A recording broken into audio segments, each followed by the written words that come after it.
Hi, I'm Anne-Marie, and you are listening to Achieve Internet Radio. Today, we are going to have two very fascinating guests from the Australian area, and they are just, they have informed me, going into their fall as we are entering into spring.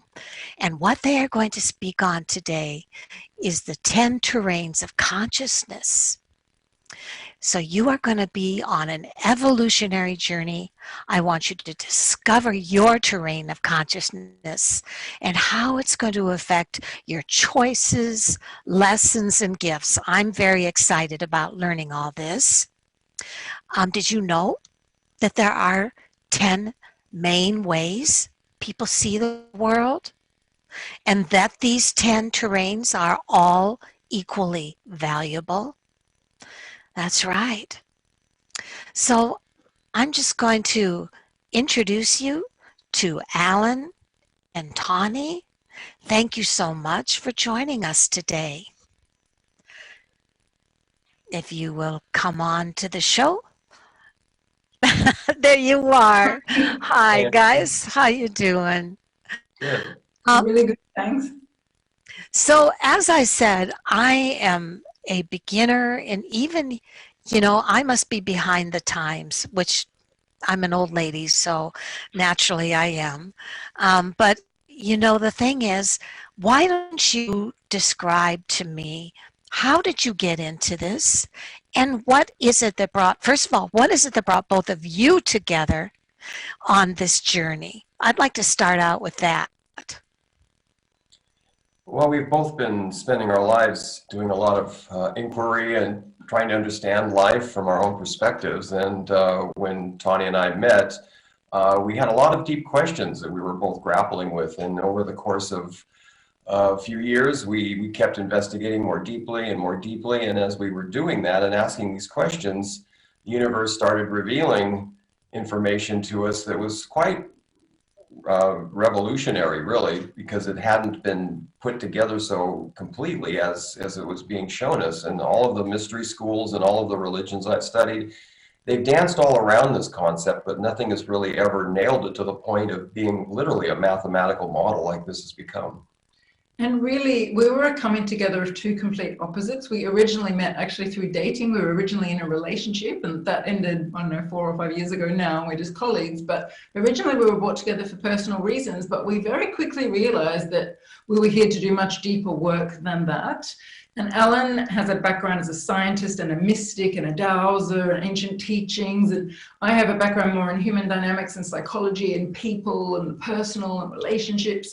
But we were both asking the same question, which is what is underneath the differences between people and what is really driving everything that's happening on our planet from a deeper spiritual perspective. And so because we were bringing these two completely opposite brains and opposite personalities, and the masculine and the feminine, and he's like a very profound, deep thinker, and I'm a very quick, intuitive thinker, just total opposites.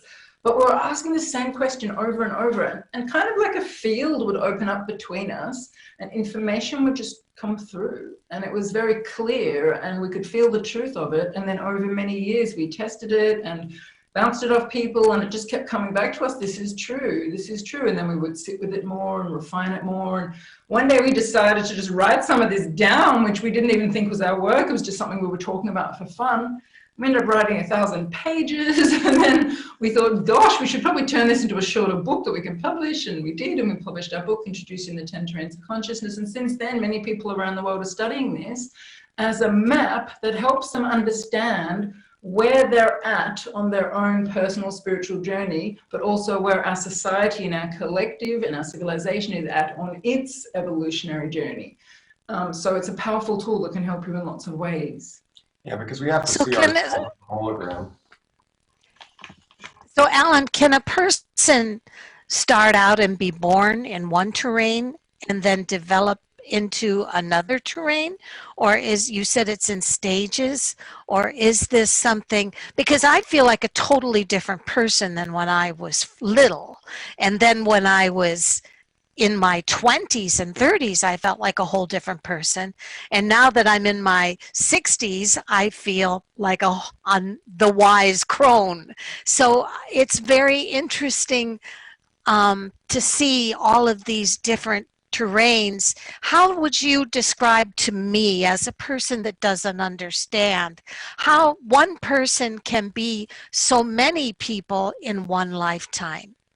Well, I prefer you to start to make the point that we're way over here. At our essence, we're all one infinite consciousness, one indivisible infinite consciousness.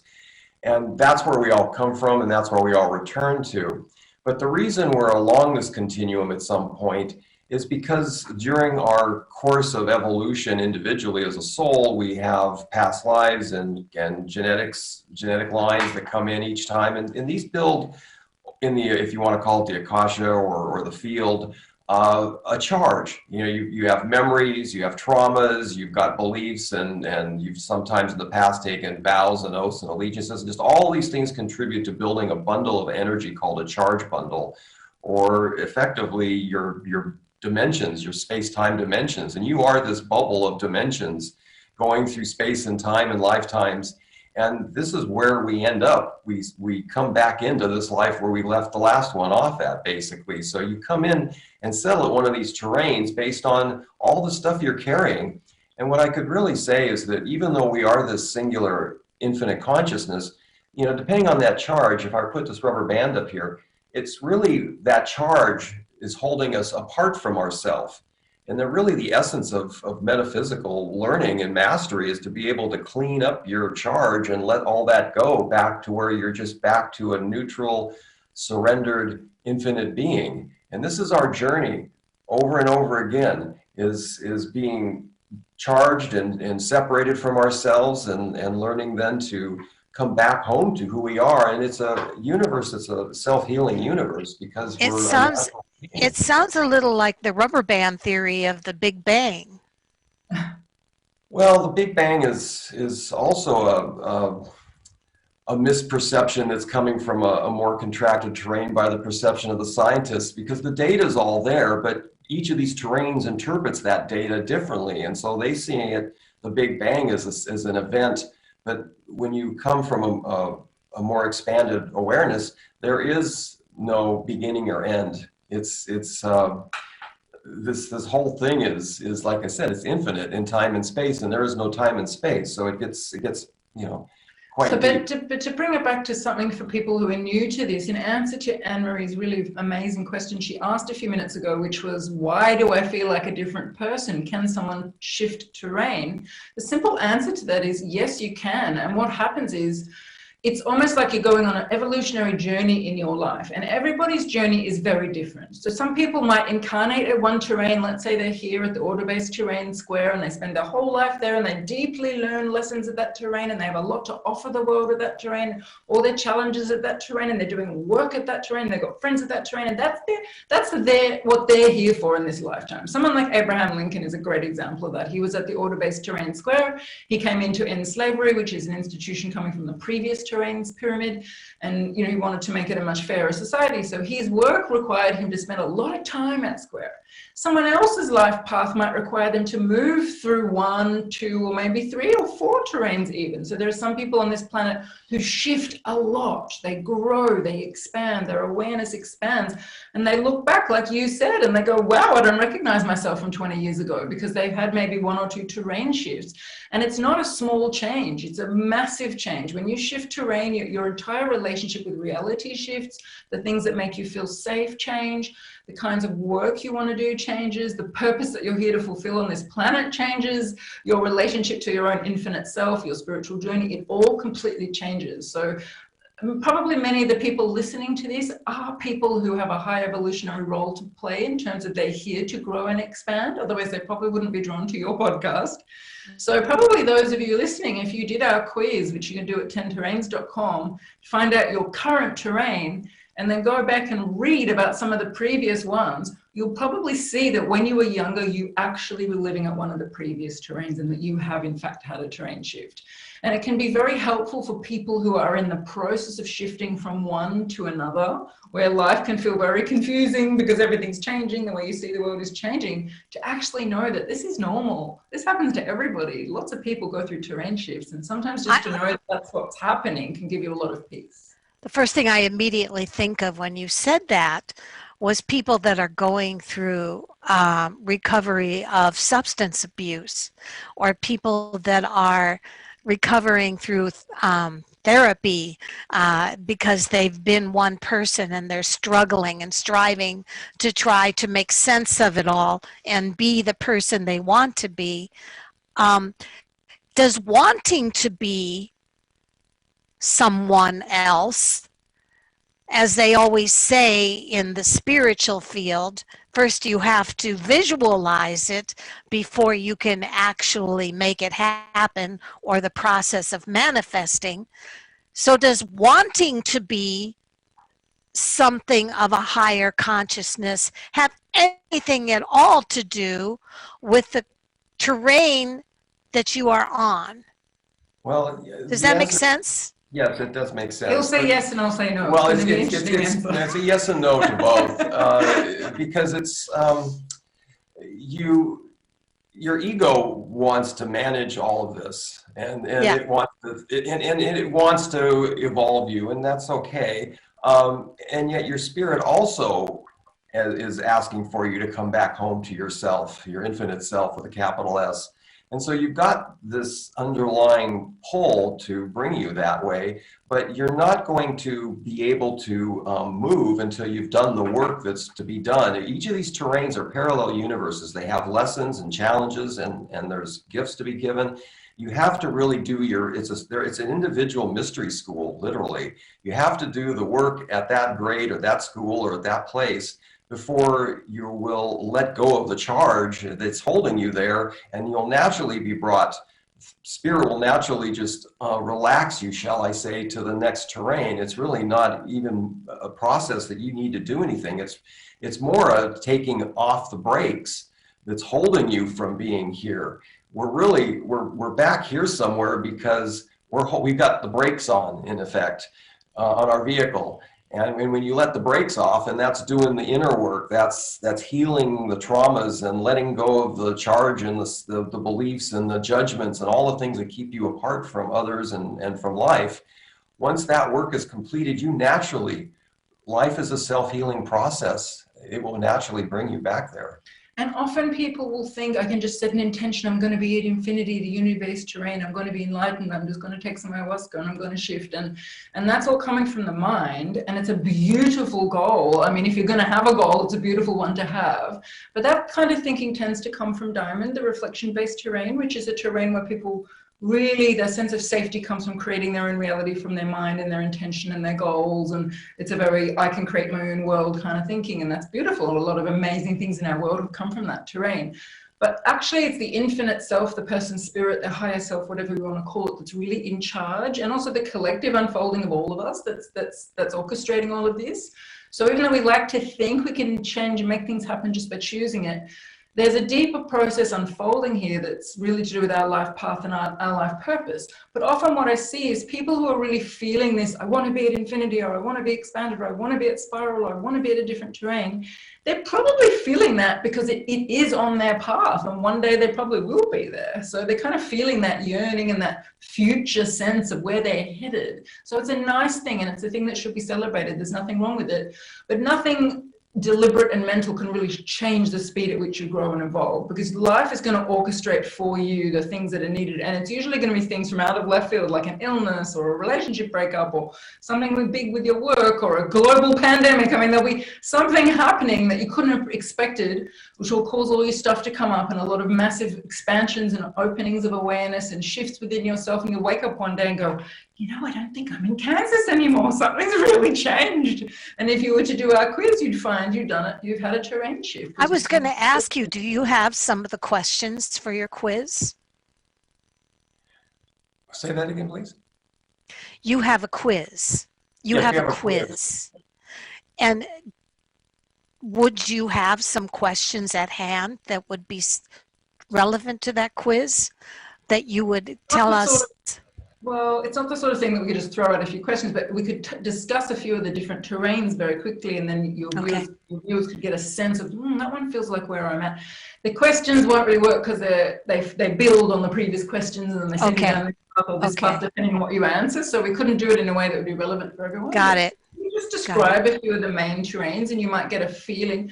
But the quiz only takes 5 or 10 minutes to do, and it's super cheap. So we really highly recommend to do it, because you get a report, a detailed report, which tells you exactly where you're at in your journey, and you'll start to be able to feel maybe where your family's at, your husband or your partner, and maybe they're at a different point in their journey. It starts to explain a lot. Most people who do it, they then send their parents or their husband the link to do it as well. It just starts to explain a lot. So there's a really important point, though, that I want to just step back a moment to say, is that, as we were just mentioning a moment ago, even though we're not in control here, it is important that you do make a choice.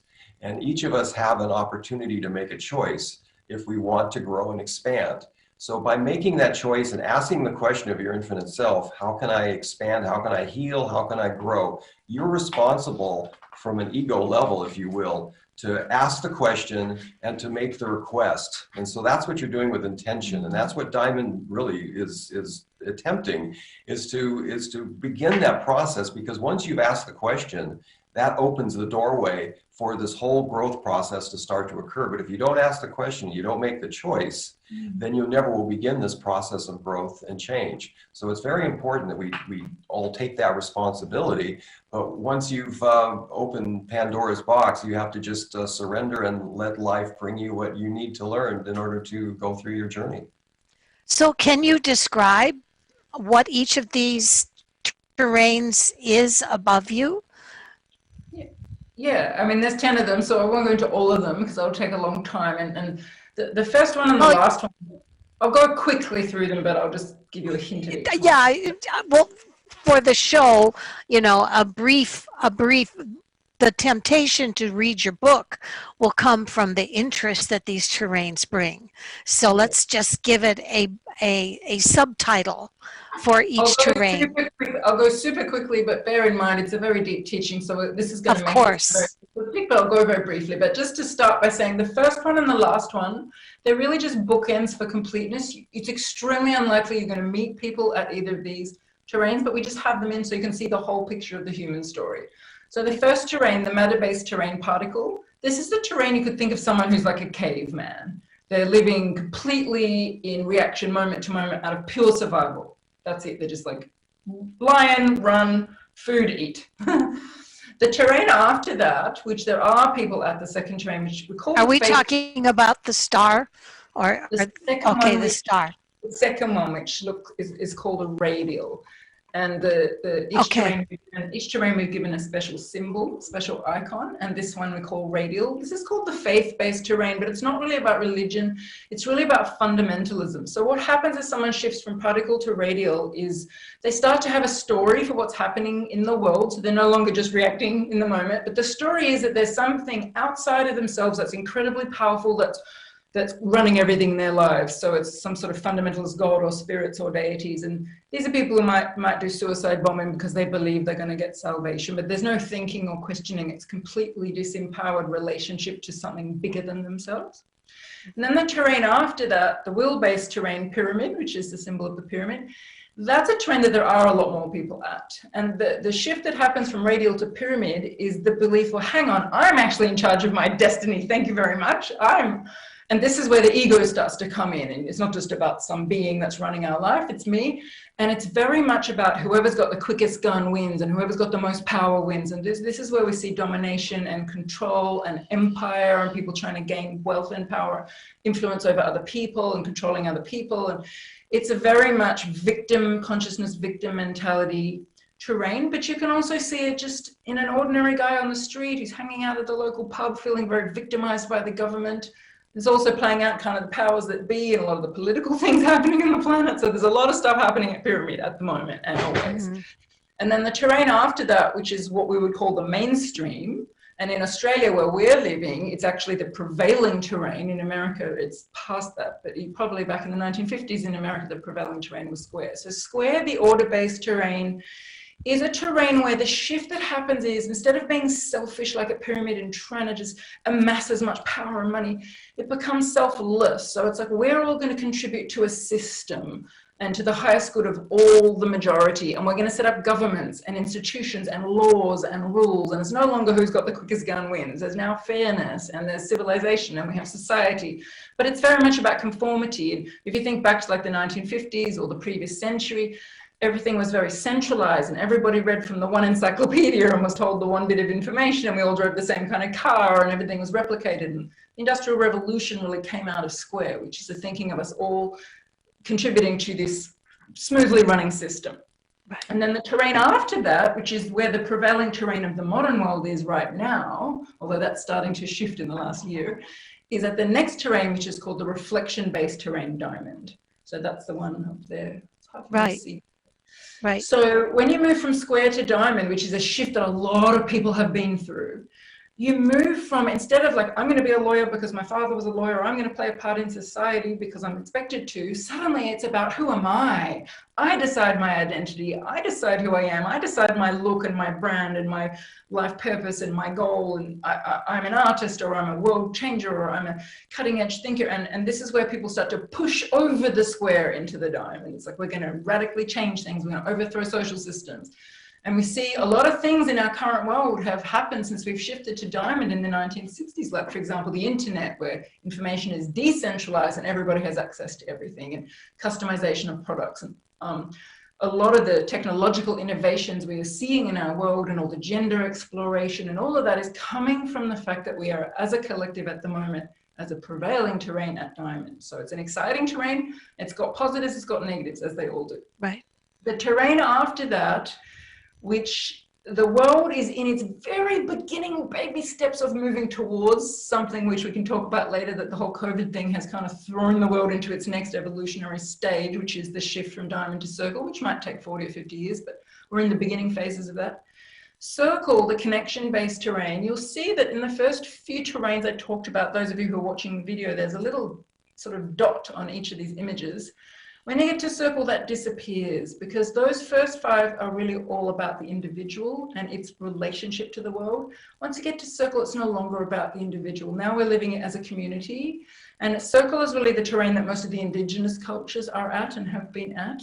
It's a terrain where you feel a very deep connection to the web of life, to animals, to other humans, to community, to the vulnerable members of society, to the earth. And, you know, it's not so much that you'll become an environmentalist because you believe in cutting edge solutions. You just can't not be one, because you feel the earth in your own body. You feel it when a tree gets cut down. Like, it's a very deep connection to the earth. So that's circle. And actually where we live here in Australia is a very small community with the prevailing terrain of circle. And it's a very, very... I was going to say, so far I feel more like a circle. Yeah, there are places around the world where the prevailing terrain is circle. And there's a lot of people shifting from diamond to circle. And it's very heart-based. So people who are at circle are living from their heart. They're very much no longer an ego identity. They're not really caring about changing the world. That has all fallen off. They're much more about listening to their feelings and listening to their guidance. And it starts to become a more inner journey. And then that continues in the next terrain, the coherence-based terrain spiral, which is really the journey from connection to the web of life to connection to the multidimensional self. And suddenly this inquiry going deeply inside starts to go in all iterations and multidimensionally and, you know, different timelines. So that's when the aliens land, is it? Aliens, people start to connect with aliens, they start to connect with all sorts of things. It can be hard to stay grounded at this terrain, but the real work at Spiral is about bringing yourself into coherence on all levels of your being, your higher knowing, your body, your wisdom, your gut. And people at Spiral are always very much in the now. They're responding to each moment from their own truth. They're very much about their own truth and being fully coherent, so they can flip-flop around a lot. And are you a Spiral?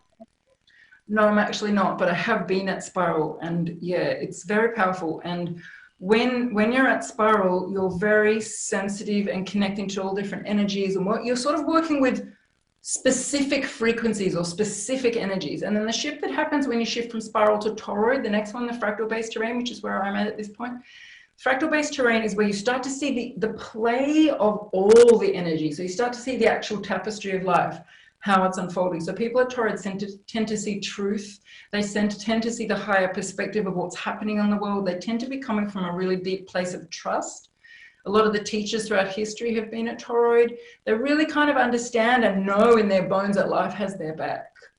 And then the terrain after that, the unity-based terrain, infinity, which is where a lot of people that you might call enlightened are at, is really a point where you're even past really all of that stuff at Toroid. You're just in a place of being a witness. You're just here as a witness to the unfolding. You're surrendered, completely let go of ego, and you're just there as a witness in every moment. And I know people at Infinity, they do exist, and they tend to be very humble. They're not the big spiritual teachers in the world.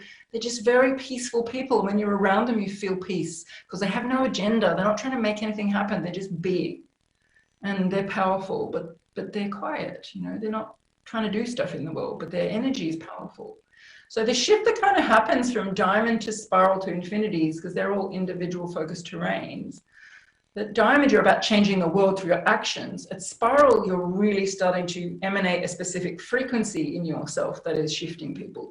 And at infinity, you're just being, but it seems to have an effect on people because it's powerful, that depth of humility. Well, the effect it has, the effect it has is because you are in a place of inner knowing. And it's like gravity. The bigger planet's going to attract the smaller ones to rotate around it. So when you are really within yourself, so completely resolved because you understand your infinite self and you're in complete oneness with that infinite self, then others are gonna, they're walking around with some doubt about life and who am I and why am I here, they're gonna see that you're just quite resolved, and they're gonna feel that. It's palpable when you can feel someone that doesn't feel like they're in fear or freaking out when there's a pandemic or anything going on. You feel like it's all just in the mind. Would you say that the great masters such as Buddha, Jesus, Muhammad, which terrain would you say that they are at? Most of them are at Torrid or Infinity, and some have expanded beyond that to the final one, which we call the void-based terrain, no thing. And that's where a being has gone even beyond human form, and people might see them as an apparition of light. Or so some of those teachers that you're talking about went through Toroid to Infinity, and some even went to void, no things. So this really is a journey from fear to love and from disempowerment to empowerment. But the thing that's really important to remember is there's no prize. You don't like win a prize when you get to Infinity. Like everybody's role in this collective is equally important. It's just as important that we have someone at Pyramid doing things in the world to give everybody contrast so they can make choices, that we have people at Infinity. Like everybody's equally needed. And you know, some enlightened masters might choose to come back in next life at Radial or Pyramid to do some things that no one else is willing to do that are needed for the greater learning of the whole. So it's really, it's important to look at this with no judgment. And we also we have to look so at where, go ahead. Where is death? Where is death? What terrain is death? I would say it's probably infinity. Yeah, and then of course through infinity you can go into the void. That's one thing about death that's quite fascinating, is that as you cross over, because you're an infinite immortal being, you never die. It's really a phased transition. Your consciousness is there, even though this apparition that's your vehicle drops away and you're sitting there looking at it on an operating table or whatever. You have choices in that moment as you cross over, and this gets into some deep stuff around soul harvesting and others. You either choose to go to the void, which is what I'm instructing everyone to do. As soon as you step over, say, take me to the void, because that's where you go to your infinite freedom and your infinite self. If you start to head to the light, or you start to go after all your past relatives and everything, you're basically connecting back into the attachments. And I mean, I can go, this gets into some very advanced teachings, but you start essentially reattaching to the cycles of time and space and reincarnation, and before you know it, you're right back where you left off. So that would be where the rubber band you stretched out snaps back, right? Yeah. And you would encourage them to step into the void. You would start into the. Well, our ultimate, I mean, there's so much of what life's preparing us for, but I have really come to learn that the ultimate preparation of our being here in this time is this choice we make when we pass over. whether we choose to go to the void and become free, or whether we get caught up in reincarnation and the illusion, the Maya, and get sucked right back into it again. And this is the great game.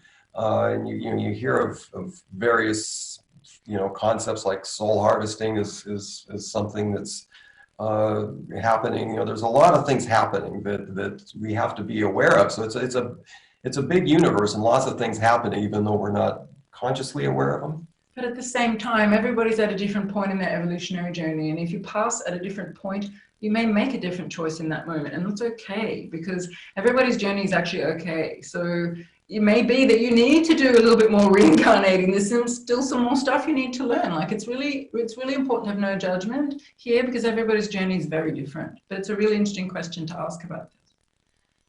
Yeah, I'm just going by what hits me at the moment. I'm sorry if I kind of got off track there. So let's say you are about to start class. What are you going to do as lesson 1 for me? A class about?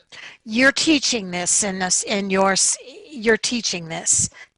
What would you do as you are instructing others about going from one terrain to the next? The first thing we would do always is to ask people to do the quiz to find out where you're at right now, because it's really important to have that kind of personal knowledge of yourself. And it's not always an answer that people will expect. Sometimes they might read our book and they've got a thought in their head about where they're at. They're not at that point, and that's okay. Or sometimes it comes back and it's like, wow, yep, that's what I thought I was at. Either way, it's interesting and it's useful information to have. So depending on where someone's at in their journey, we would teach this information very differently. So it would be fabulous if we could get a class of everybody at Diamond together and then teach them about the 10 terrains and the evolutionary journey of humanity.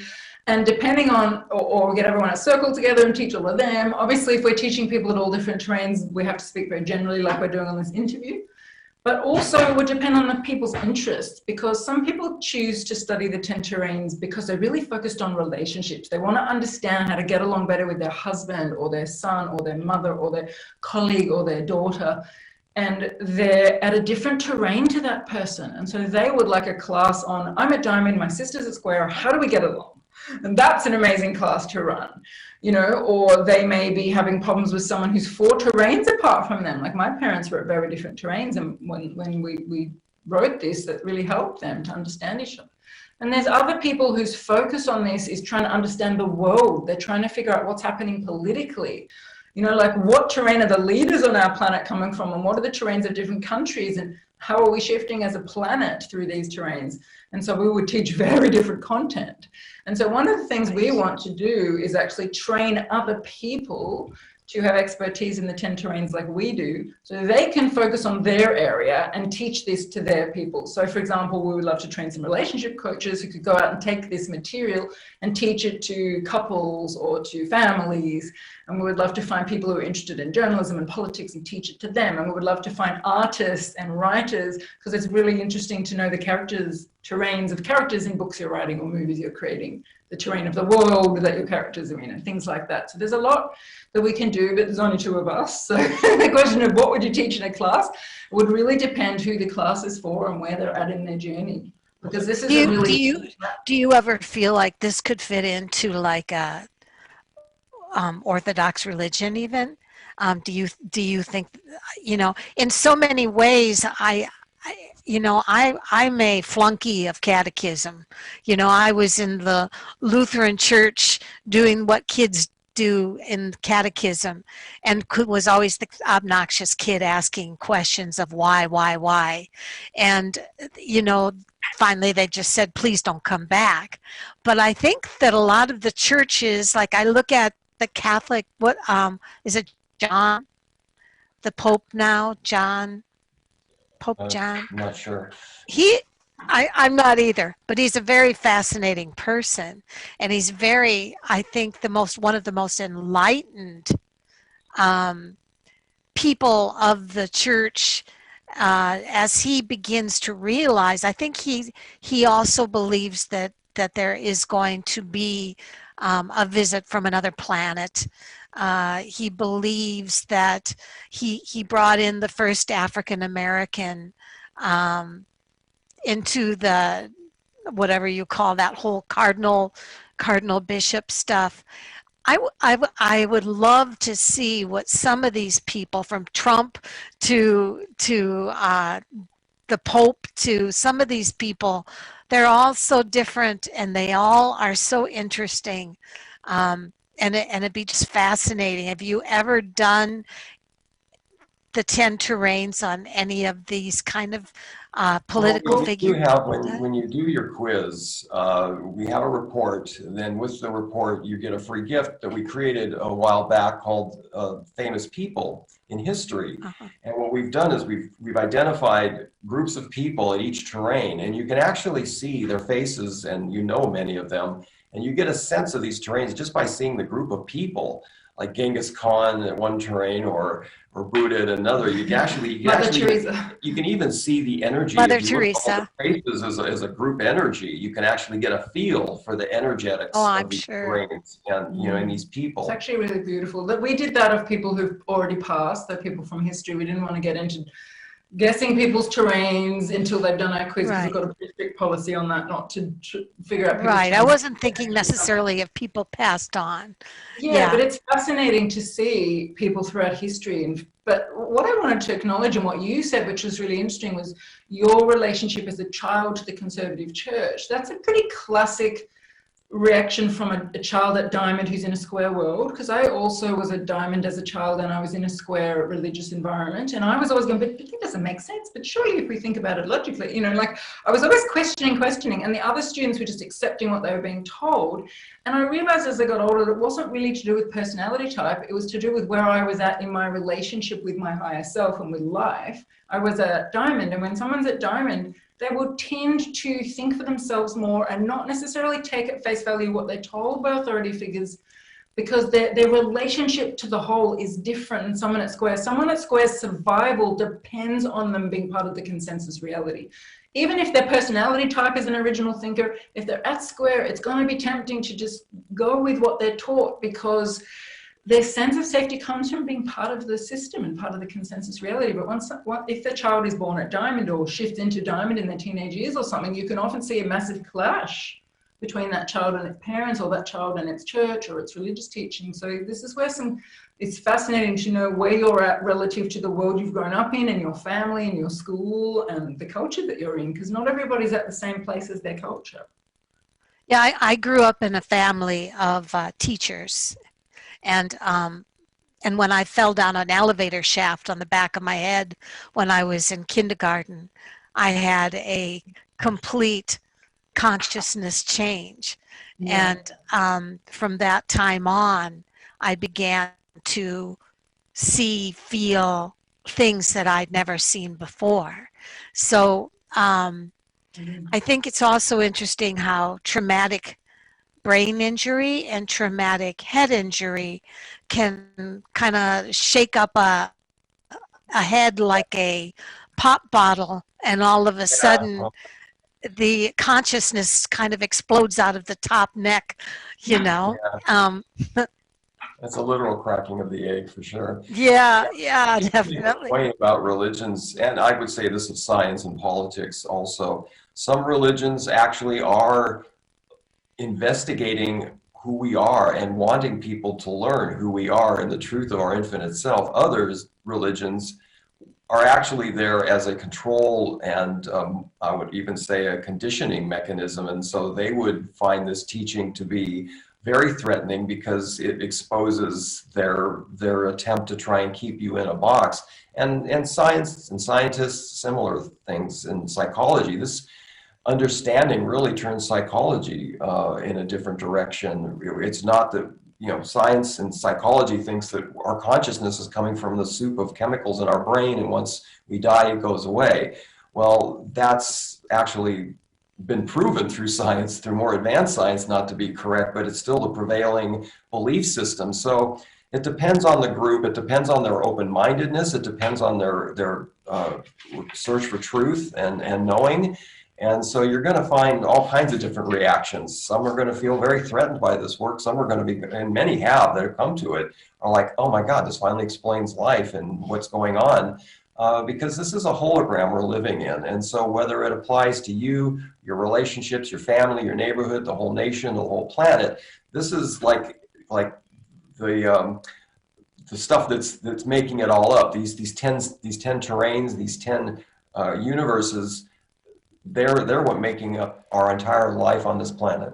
And I would also say, just to speak to the story you shared of your injury as a child when you had the brain injury and you fell down the shaft. I mean, some people need something really big to happen to shift terrain. Everybody's journey is different. Some people just very gradually shift. They might take 30 years to shift from square to diamond, slowly, slowly, slowly. I know people, I've watched it over decades, and other people, something massive happens, like a huge accident, or they get a really life-threatening illness, Right. or they have a near-death experience and they jump, sometimes more than one terrain. So everybody's journey is different. That's what makes this game of life so fascinating. Some people are here to move through lots of terrain, so they may have had to shift very young to get them started on that, you know. Other Right. people don't shift until their 60s for the first time, and they wake up one day like, oh my God, I don't want to do all the things I was doing. I'm a totally different person. So, and it can be very interesting in relationships, because you might both start at the same terrain, and then over the course of the next 20 years, one of you might shift and the other one might not. And often that puts a lot of strain on relationships, and people think, but the personality hasn't changed. Why are we having all these problems? We used to be so compatible. And the personality. Is that okay though? It's okay, yeah. But it's just Is it sometimes okay have to an be at understanding different stages of your terrains? Yes, totally okay. But if somebody has that information, they can understand that, then they can support the other person. Okay, you had a terrain shift. Unless one of them, the ones that's on a higher terrain, suddenly begins to see themselves as being more advanced than the one that's at a lower. The reality is that the more expanded you get, the less you care about stuff like that. So the people who are at the really expanded terrains are very humble. They see that everybody's equally important in this continuum. So when someone's past circle and they're at spiral toroid infinity, they're no longer thinking in terms of comparisons, or so anyone who's at spiral toroid infinity is just simply will not have that thought. If someone's still maybe at diamond or circle, they might think that way, and that's okay, but the guys will just have to work it through. They're not any more advanced, they're just at a different point in their journey, but they might think they are. But that's just their truth. You can almost see this like a cone, maybe, if I could sort of make this sort of motion where it's coming closer and closer together.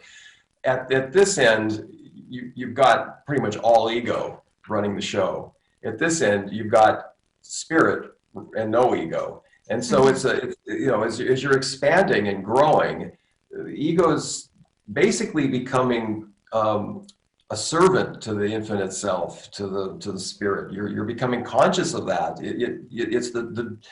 It's depending on who's driving the bus. And for most people, the ego's driving the bus and spirit's somewhere shoved to the back. When you expand and get conscious and fully awake, you basically are in service to the infinite self. Your ego is fully surrendered to what it's being instructed to do. And it's asking. I'm always asking, where do you want me today? How do you want me to serve today? What do you want me to do today? I'm surrendered to just let it show me and guide me so that I'm most effective in my day and in my life. But it's definitely helpful for people in relationships to know where the other person is at, because one of the things that we're really passionate about is the spreading of compassion.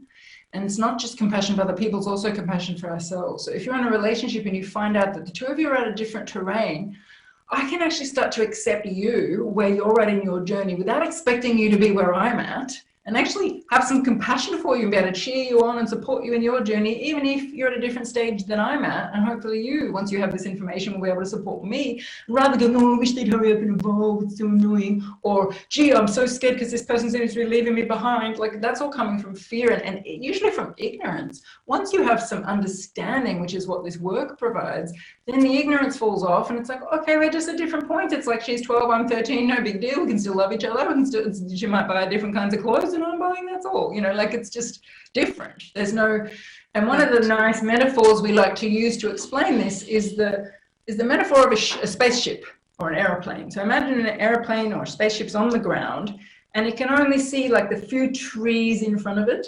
But then as the airplane lifts a bit higher, it can see the whole village and the surrounding countryside. And then the ship goes a bit higher, and now it can see the oceans, and there's more countries. And then it goes out of the stratosphere, and now it sees there's a planet, and there's like no borders at all, and it goes even higher. It's not better to be at 30,000 feet or 40,000 feet. It's just a different perspective. And you can achieve different things. If you're trying to spray plants, you want to be closer to the ground. If you're trying to get photos of space, you've got to be up higher. But they're all equally important and valid. They're just different. So that's why we really want to make that point over and over again, because it's so easy to confuse this and think it's about levels of It's judgment. so easy sometimes when going into spiritual teachings. For me, at least, I found that I read for many people that are of the spiritual level.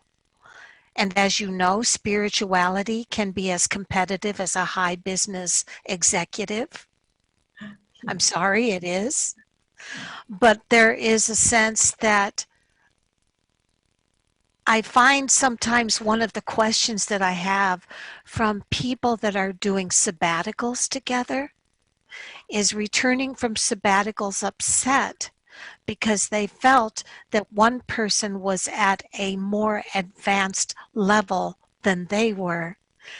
And instead of accepting that of a thing, they actually felt wounded.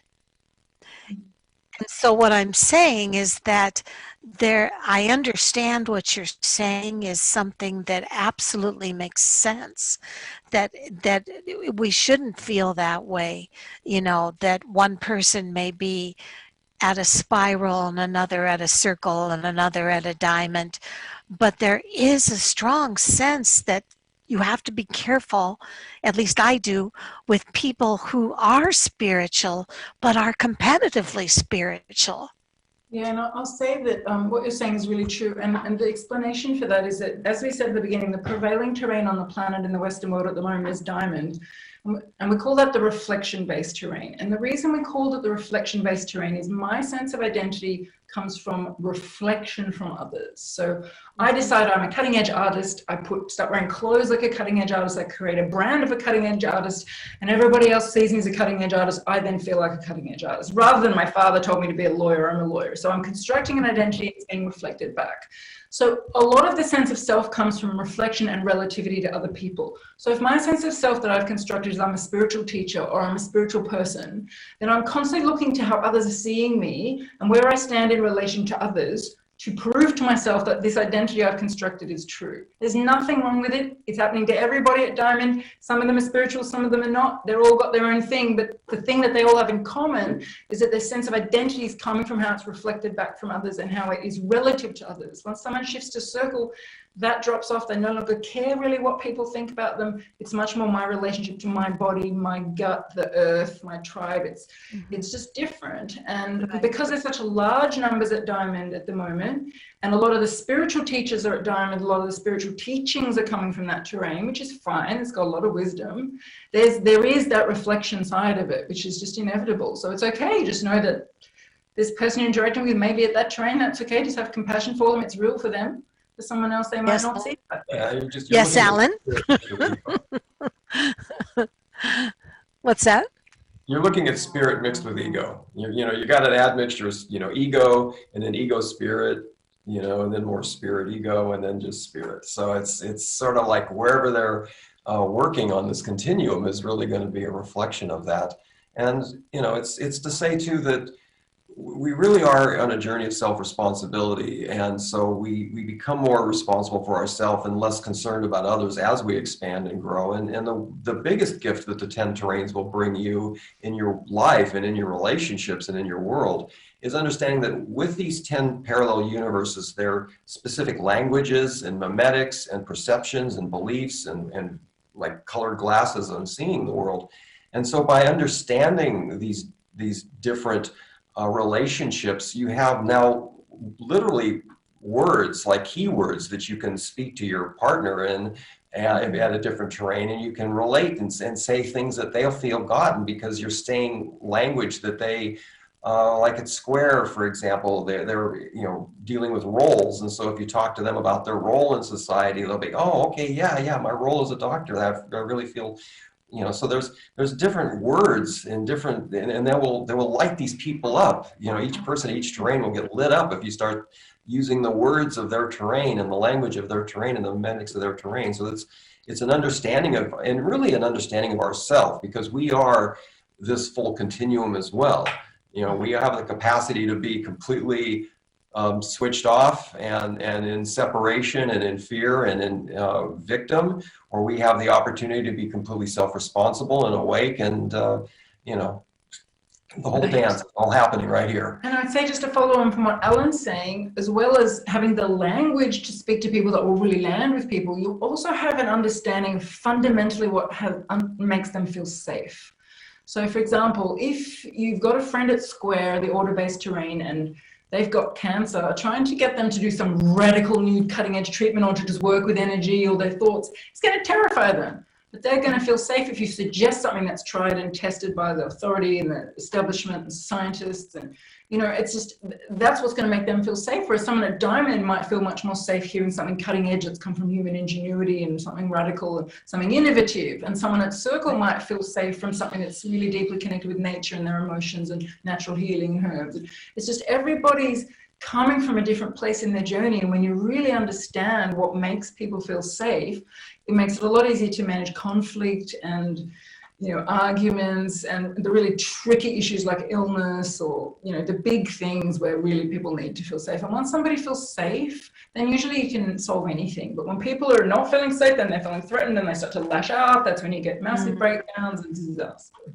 So if we were to tell our audience where they could contact you, what you're doing right now, or would you rather just look at the book and just how do you want to promote yourselves with this?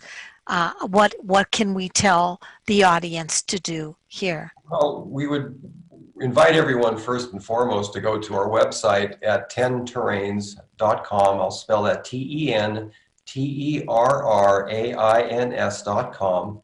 And on the website, we have links to the book. The book's available at all booksellers and online. So there's a page for the book. There's a video that you can watch there to get a really comprehensive understanding of this. Of course, the quiz, which we recommend you start with, because to know who you are, you got to know where you are. And that's the beginning of what we were to start this classroom. We would want to know where you're at so that we can begin to have a conversation, because until we get a sense of you in space and time, it's hard to begin any process. So that's the first step. And of course, we also have links to all of our social media, YouTube. We've got a lot of YouTube videos coming out. We recommend that you go there, and a lot of information available. Yeah, we recently did quite an interesting series on YouTube of videos where we looked at each terrain, all the different terrains, and how they're reacting to the COVID situation, and they're all reacting very differently. That's one of the thing to look at. And watch each of those videos and you go, wow, oh my God, they are all seeing it very differently. And I've got friends who see it that way, and I've got friends who see it that way. Oh my God, I see it that way. And it's just a good example. So we're often making videos that bring these terrains to life through applying them to current events or to movies or to books or something. That would be very, and so that is all at your website? Yeah, you can find all of that on our website, or just type in 10 terrains in YouTube and you'll see all the videos. All right. The quiz is definitely the best place to start, because it only takes a few minutes, only costs $5, and you get a good report with it. And it will show you where you're at now. And then if you want to know where the other people are at, you can read the book and learn about the other terrains, but at least you'll know about your own. So we always suggest people start with that. Right. All right. Well, thank you guys so much for being with me today. And what time is it there now? It is 11:30 in the morning. Oh my goodness. Yeah. On Wednesday. I know. It's so crazy when I think about that. Where are you? You're on Tuesday evening? Pardon me? Are you Tuesday evening? Tuesday evening, yeah. Garbage night. We had to take the garbage out tonight. One of the things that I wanted to ask just real quick, and you can just answer real quick if you want. In a nutshell, and I know it's way too complicated to say, why did what was the terrain of COVID? How did that all line up for you guys? I know that's got to be one of the most popular questions you hear, but what was that about? From a terrain's perspective. From a terrain and perspective. It's pyramid. Pyramid. From a terrain perspective, it's the start of our collective shift from diamond to circle. So it's like, if you think of a human's individual journey, if they were to shift from diamond to circle, it would take something pretty big to stop them in their doing and their changing the world and their activism and stop them. And you need a big crisis to bring them into their body and into a quiet space and into a more internal space. And so suddenly something massive's happened in the world that's shut everything down.